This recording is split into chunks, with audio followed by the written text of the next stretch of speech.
I was in Washington, D.C., my hometown. I'm Syrian American. So we were watching the news day by day, hour by hour, until the fall of the Assad regime. The days leading up to the fall of the regime were extremely tense, with the hometown of my family, Hama, Syria, being one of the main areas where the opposition met the armed forces. Wow. And we were afraid that it was going to be a bloodbath, honestly. But what ended up happening was unprecedented. Within 12 days, we saw the liberation of Syria, which had been under over 50 years of authoritarian rule. A day that we never thought would come, that, to be honest, I thought even my children wouldn't see a free Syria someday. So I immediately decided to come back to Syria after 14 years of being away. My father still was in exile for 40 years. He has yet to arrive to a free Syria. But I want to talk a bit more about your return. Tell me more about your return to Syria. What has that experience been like being in what you call the new Syria? It's been incredibly emotional. It was emotional in the days leading up to my rapid decision to visit here.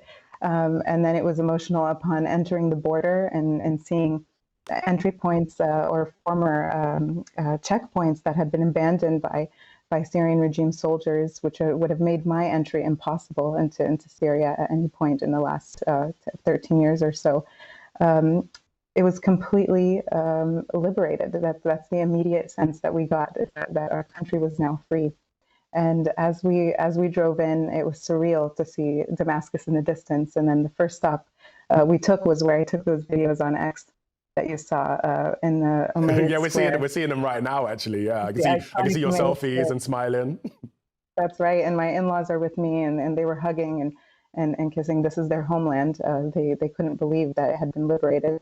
And there were children around me selling memorabilia. I was surprised at how fast they were able to produce all the Free Syria flags into scarves, into bracelets, and handing out flowers.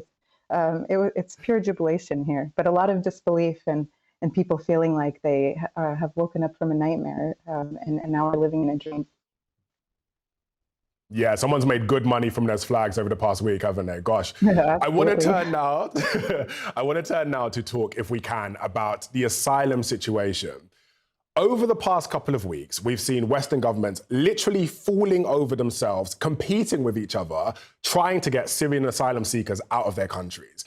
And it's genuinely shocked me because from looking at some of those pictures, Syria doesn't seem entirely ready for citizens to safely return at the moment. But anyway, within hours of Assad's ouster, so many EU countries halted applications from Syrian nationals. And some are even getting ready to deport Syrians. I'm looking at the list here. I'm seeing Austria, Belgium, Croatia, Denmark, France, Germany, Greece, Italy, Norway, Sweden, and the UK all announced they'd review their asylum practices in light of the ongoing situation in Syria.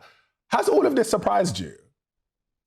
I think this is concerning in every sense of the word. I mean, Syrians fled within the last decade, an authoritarian rule that still has its remnants on society. Developmentally, this country is not ready to receive the millions of Syrians who are now abroad, who have to leave their homes, whose homes have since been destroyed, and their families displaced, and they've lost their loved ones to return so suddenly. I have been shocked. I spent a lot of time in many of these countries, in Germany, in Sweden, in Turkey.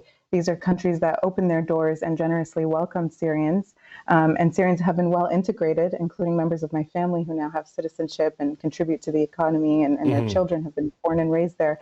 But I'm surprised at just the speed in which these countries have decided to start to indicate that they want these people out.